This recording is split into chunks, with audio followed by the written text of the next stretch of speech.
Russian President Vladimir Putin has said that imposing rules on any other country should be prohibited and no one has a right to rule the world for others.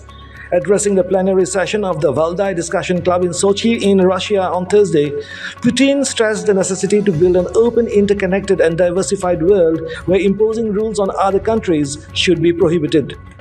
It should be forbidden to impose on any country or people how they should live, how they should feel.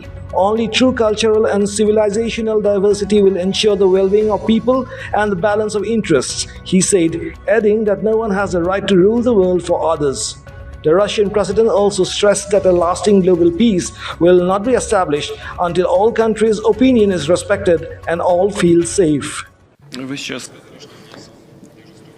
said that even the conflict sites in some Middle Eastern countries, including in Syria, respect us, treat us with respect. I can tell you that is because we ourselves respect everyone else. And speaking of Syria, we are a part of the peace process, and we do that under the aegis of the United Nations. We cannot replace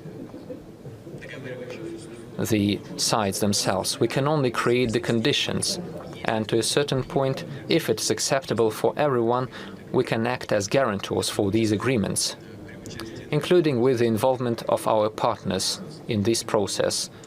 I mean Iran and Turkey, as part of the Astana process. We've been doing this, and this had a positive effect, and now everything that's been achieved,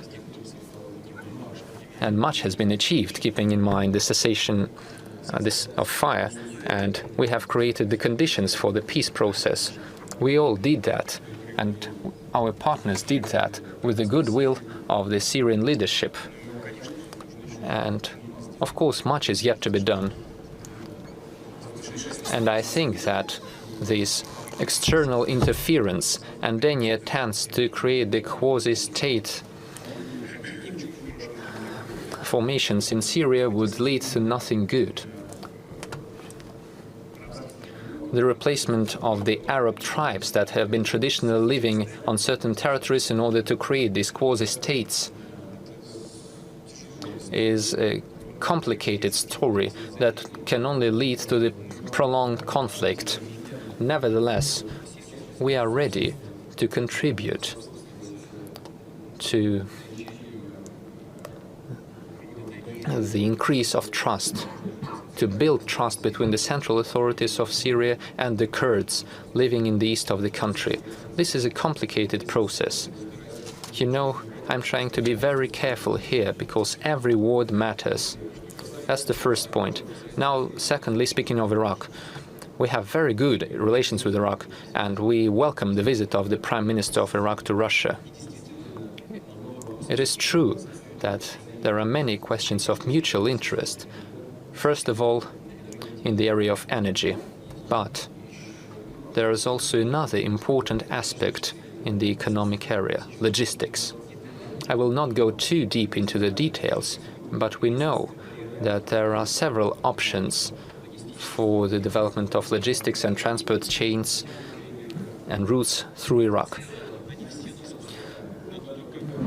They are all suitable for us, but we only need to choose the most optimal projects, and we are ready to be involved in these projects. The Prime Minister will come, and I will have the pleasure of discussing all of these matters with him, including the matters of regional security and the security within Iraq itself. For many decades, we have been supporting the closest trusting relations with Iraq. We have many friends there, and we really aspire to stability in the country. Based on this stability, the economy can develop as well as the social sphere.